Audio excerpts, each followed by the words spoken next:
Hamilton. When the musical was released, little did we know it would blow us all away.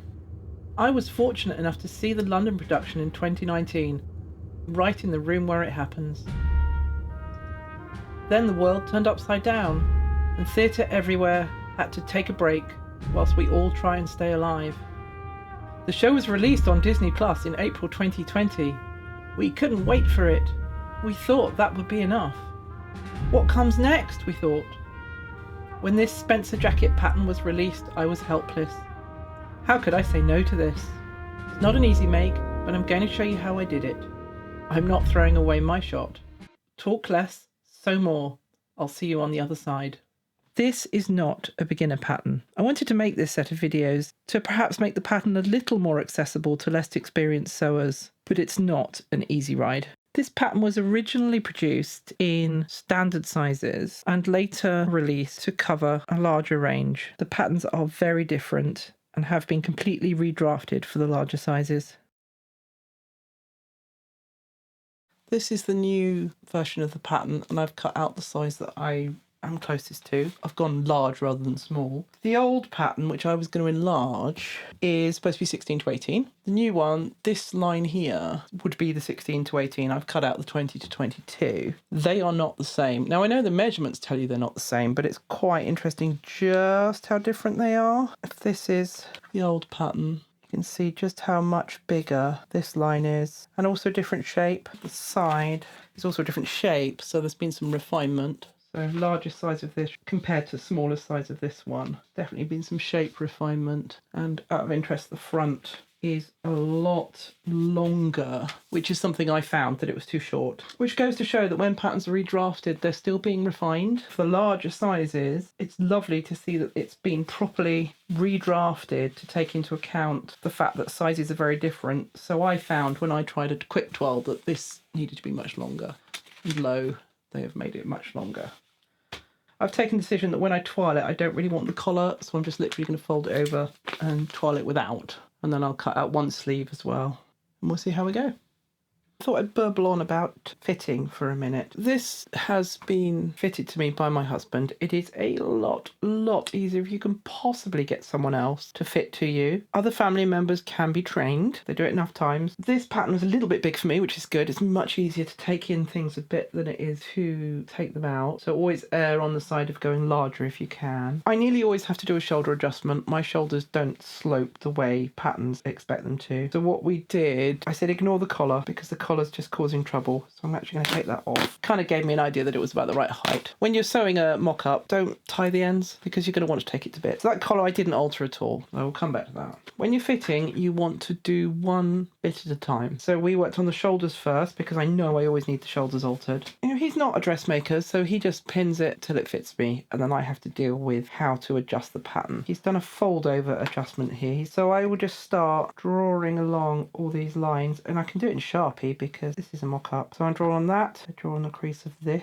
The more snug your garment, the more accurate you need to be on there. And sometimes I put a couple of cross lines in as well, just so I know where they meet. And then do the same on the inside. Straighten out any lumps. A bit harder because there's a seam. And I'm going to do the same on the other side. Done the other side the other way up, which is probably quite useful. I'm fairly symmetrical. If you're not symmetrical, you need to pay close attention to the different alterations. So take these pins out and have a look at what that alteration actually is. So there we can see this much has been taken out. In this case, because he's done it right on the seam, what I can actually do, so I need this line to get to here. So actually all I need to do is take this apart and re-pin this line that I have on this line, and that should all work. If it's been hugely adjusted, then you're going to want to recut the toile. Notice the curve on that as well. It's the shape of my shoulder. Definitely have a curvy shoulder. The advantage of doing it in Sharpie is you can see this line on both sides. Just makes sewing it up easier. I'm going to sew that up and then retry it. So I'll do the similar thing on the side. This is why it's worth doing both sides. This is the two side seams, so that's a take-in on the left, and then that's the take-in on the right. That's a lot narrower. This one is 1.25, and that is 2. So I will, as I repin this, I'm actually going to make those the same. So I'm going to average them out. So 2 plus 1.25 is 3.25. 1 5/8 on each side. So I'll make this one a bit bigger, this one a bit smaller, so they're symmetrical because I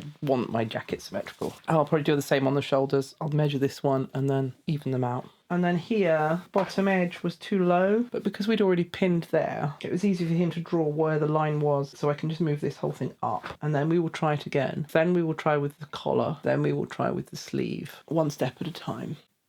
Right, let's have a look. So there's the toile. It's always a bit tricky to know how much to fuss with these. It is meant to go down like that. The darts are in roughly the right place. The sleeve fits pretty well. It's a bit low on the shoulder. I don't really know whether it's supposed to hit. This is my second toile. There we go. I'm not really wearing the right clothes for this. The fabric is right. I don't think I need to recut it anymore. And just for comparison, open, it hangs a lot better actually. This is of course how it's meant to be. I'll go for it open. Before I take this apart to adjust the pattern, I need to measure for the piping. Top edge of collar around lapel down the centre front. 132 inches plus a bit. I wouldn't make it yet because I think you need to cut this out first and make sure you've got enough fabric. Next step is to carefully mark all the seams, dismantle it, lay it on the patterns.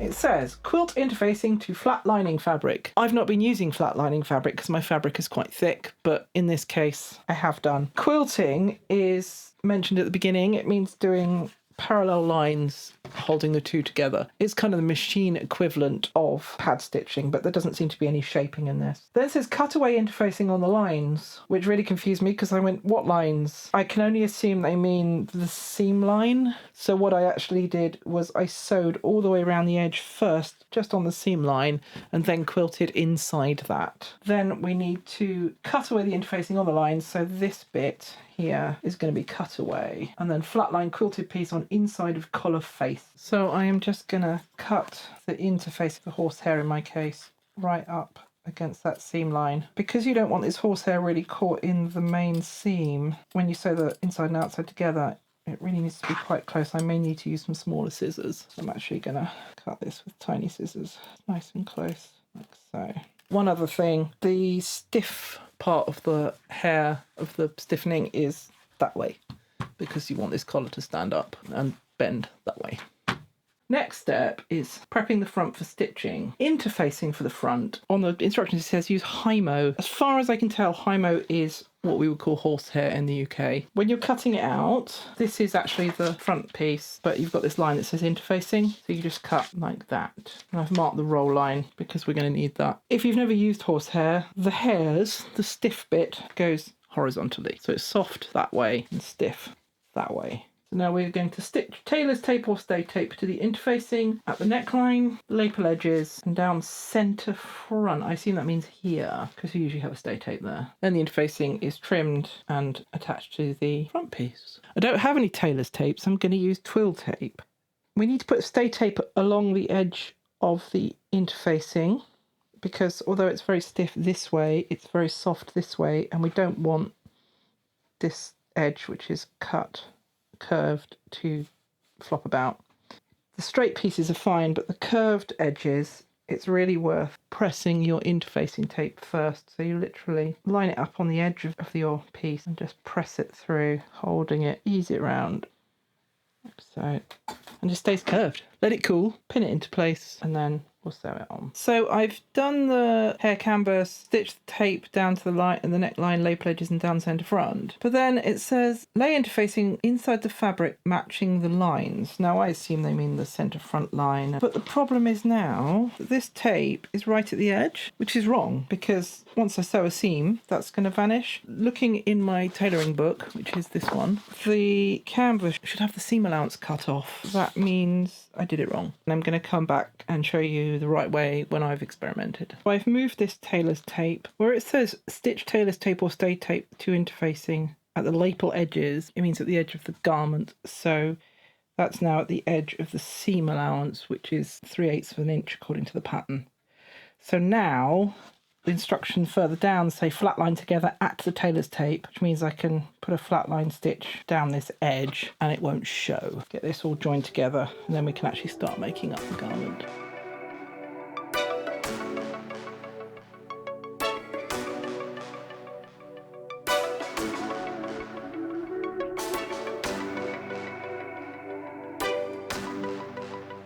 I tried just sewing along here by hand and it didn't really work.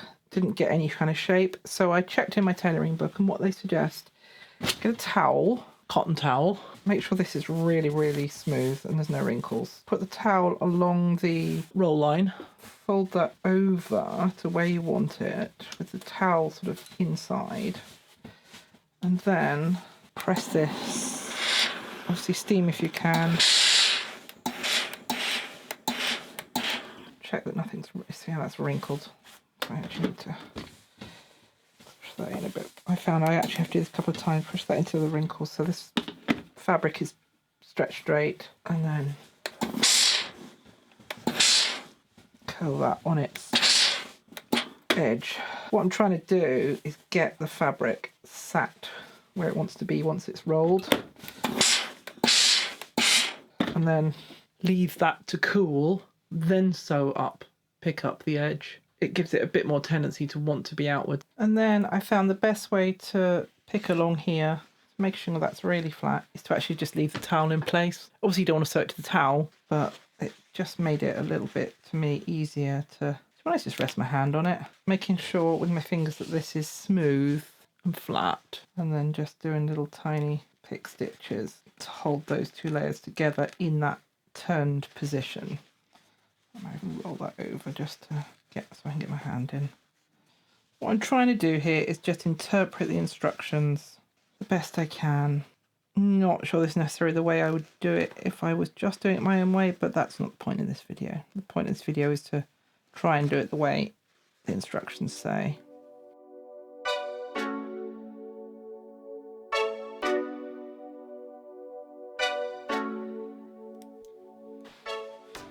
So now it's got a little bit more tendency to go out rather than in, which is what we want. We want this just to want to be a bit more upright.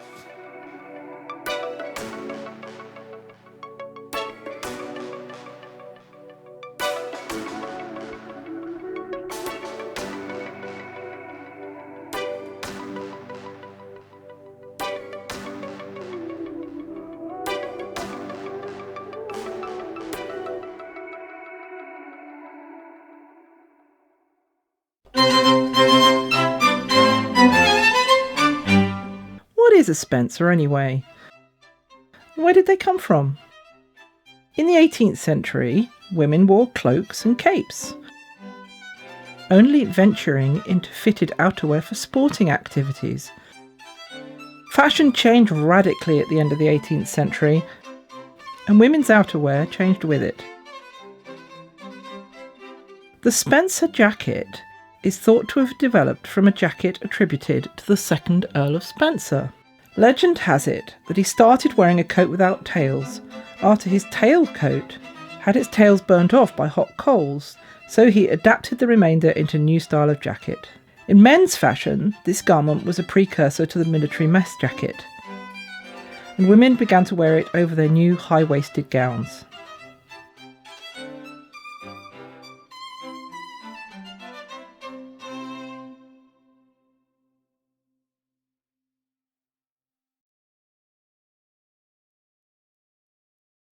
The first bit of lining.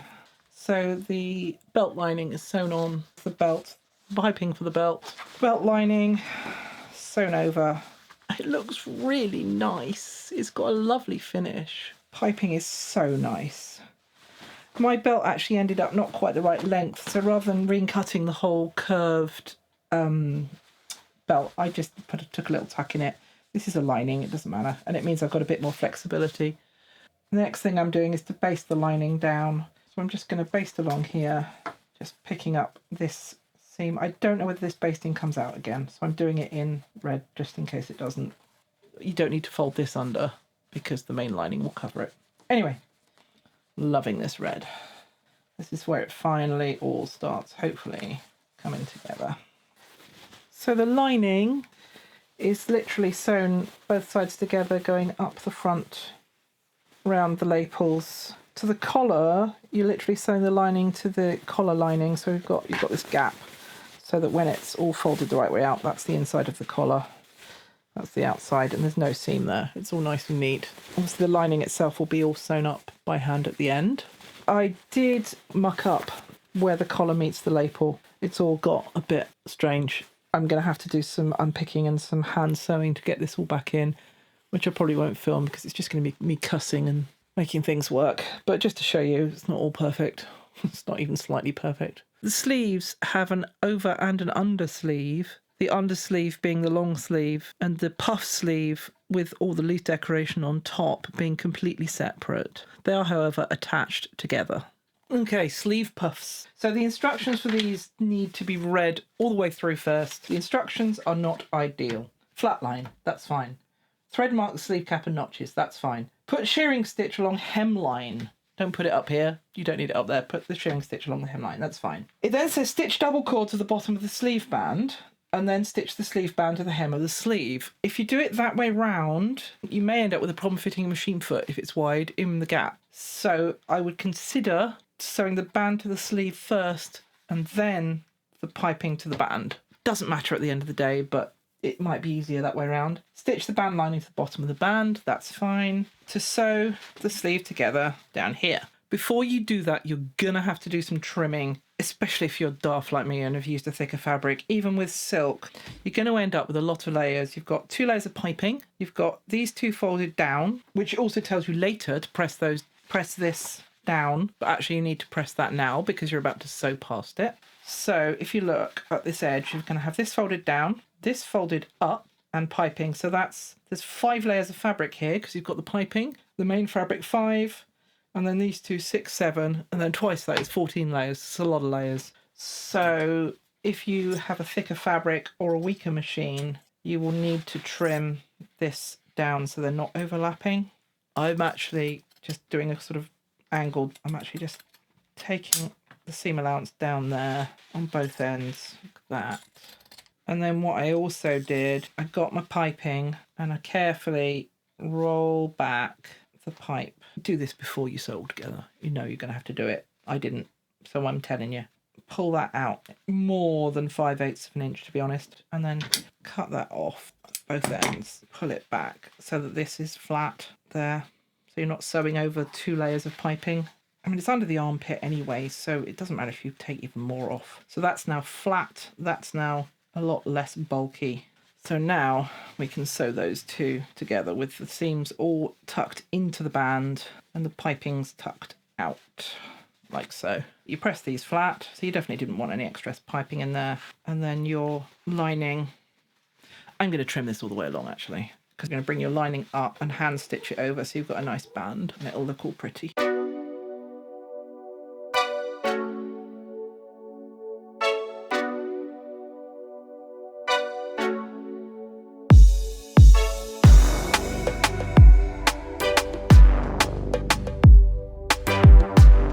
Sleeves. I don't know why it said to gather this sleeve first.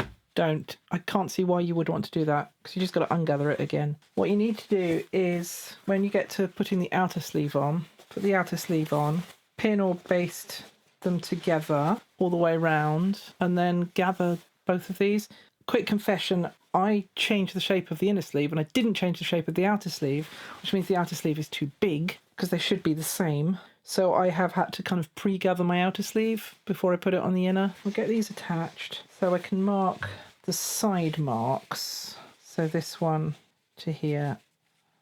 And then I'm going to pin the bottom nice and straight and flat and smooth all the way around. And they match up again. I don't know if you can see my marks. They match up at the bottom. You then need to match up the tops. As I say, if you haven't recut your sleeve like I did, the tops should also just match up. But because I did recut them, I need to just gather in the top to the outer sleeve to be the same size as the inner sleeve. It's not a huge amount of gathering, but it just makes it sit more nicely. Only a little bit different in size, not too bad. Get the lining right out of the way because we do not want that involved. There's a balance mark at the top as well. If you haven't done stupid things, then that should match up as well. I did though, so mine no longer fits. So then we need to gather between here and here, the two balance marks. We're going to sew gathering thread between, taking up both so we can gather the whole thing into the sleeve head. Right, sleeve. I've got one sleeve in, so usual way. Garment inside out. Triple checked you've put the right sleeve in so far. Get your sleeve. Sleeve is the right way out. Shove it in the hole from the inside. So the bottom seam of the cap sleeve meets the bottom seam of the jacket.